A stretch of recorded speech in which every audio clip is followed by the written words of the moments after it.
Hello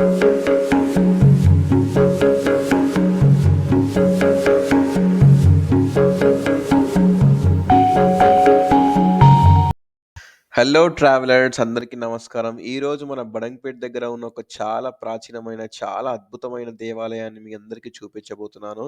అది మరేంటో కాదు కాశీబుగ్గ దేవాలయం. ఇది మన బడంగ్‌పేట్‌లోనే ఉంది. ఈ టెంపుల్ ఎంట్రన్స్. మీరు కార్ పార్కింగ్ కూడా పెట్టుకోవచ్చు. ప్లేస్ అయితే ఉంటుంది. అండ్ ఎంట్రన్స్‌లో లెఫ్ట్ సైడ్‌లో చిన్న కొలనులాగా ఉంటుంది. చూడ్డానికైతే చాలా అద్భుతంగా ఉంది. కానీ మెయింటెనెన్స్ ఉంటే బాగుండేదనిపించింది. బట్ కొలనులో ఎట్లా అంటే ఒక చిన్న మండపంలా కూడా కన్‌స్ట్రక్ట్ చేసుంది. అది అక్కడ ఏమైనా ఈవెంట్స్ జరగడానికి అప్పట్లో చూడ్డానికని యూజ్ చేసేవారంట అది. సో, ఇదైతే మన టెంపుల్ చుట్టుపక్కల ఫస్ట్ అయితే ఒక చెట్టు అయితే ఉంది ఇక్కడ. ఈ చెట్టు నమ్మకం ఏంటంటే, ఈ చెట్టుకో ముడుపు కట్టుకొని దేవుడి మీద నమ్మకం పెట్టుకొని ఏదైనా కోరిక కోరుకుంటే ఖచ్చితంగా కోరిక నెరవేరుతుంది అని చెప్పి ఇక్కడ ఈ టెంపుల్ నమ్మకం. సో, ఈ కాశీబుగ్గ దేవాలయం మెయిన్‌గా ఏంటంటే ఒక శివాలయం అండి. ఈ టెంపుల్ చాలా ఓల్డ్ కన్‌స్ట్రక్షన్ చెప్పొచ్చు. అరౌండ్ లైక్ 900 ఇయర్స్ బ్యాక్ కూడా ఇది. సో, అందుకే మీరు టెంపుల్ చూడొచ్చు. గోడలు గాని చాలా ప్రాచీనమైనది. ఈ టెంపుల్ గజస్తంభం ఇది కాశీబుగ్గ దేవాలయానికి. సో, ఈ టెంపుల్ ఏంటంటే ఒక వాటర్ అనేది చిన్న బుడగలాగా పైకొస్తుంది. సో, ఆ బుడగనే వీళ్ళు ఒక బుగ్గ అదే కాశీబుగ్గ దేవాలయం అని వీళ్ళు అనుకుంటారు. సో, ఈ టెంపుల్ లోపల ఇది. అండ్ ఇక్కడ వినాయకుడు ఒక గోల్డెన్ పూత మీద మీరు చూడొచ్చు. పిల్లర్స్ ఎంత పాతగున్నాయంటే చాలా ఓల్డ్ అంటే ఓల్డ్ కన్‌స్ట్రక్షన్ అంటే డెఫినిట్‌గా చెప్పొచ్చు. అండ్ వినాయకుడి తర్వాత మనం కొంచెం ఈ శివుడు మీరు చూడొచ్చు కదా! అంటే ఎక్కువ సేపు చూపించలేదు ఎందుకనంటే మనకిక్కడ ఆహ్, ఆహ్, కాన్ఫిడెన్షియాలిటీ అని చెప్పుకోవచ్చు మనం. లేదనంటే వాళ్ళకి చూపిస్తే మళ్ళీ ఇబ్బంది అవుతుందని మనం అందుకే చూపించలేదు.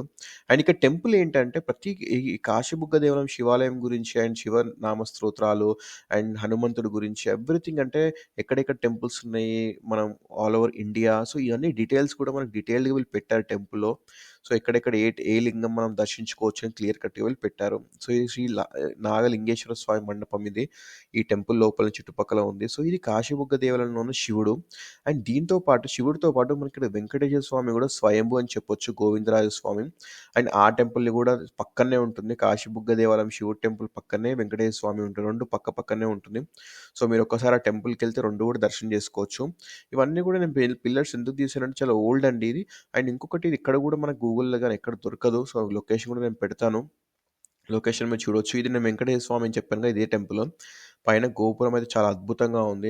ఎట్లా అంటే ఒక నిజంగా తిరుపతిలో ఉన్న గోపురంలానే అనిపించింది. అండ్ ఇది కూడా చాలా ఓల్డ్ టెంపుల్ కాబట్టి పిల్లర్స్ కూడా చూపిస్తున్నాను ఎంత పాతగున్నాయనేది. అండ్ ఈ టెంపుల్ గురించి కూడా అందరికి తెలియాలి డెఫినిట్‌గా. ఎందుకనంటే ఇంత పాత టెంపుల్స్ ఓన్లీ మనకు ఫేమస్ టెంపుల్సే కాదు. ప్రతి సిటీలో, ప్రతి ఏరియాలో ఉన్న ప్రతి ఓల్డ్ టెంపుల్‌ని నేను డెఫినిట్‌గా తీసి మీ ముందు పెడుతున్నాను. సో, అదే మన ముఖ్య ఉద్దేశ్యం ఇక్కడ.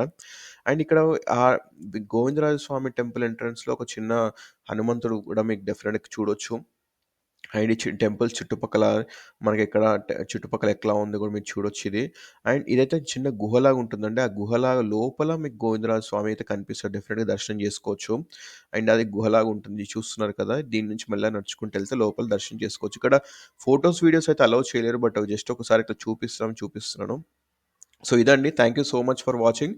Please subscribe to Shin-chan travelling.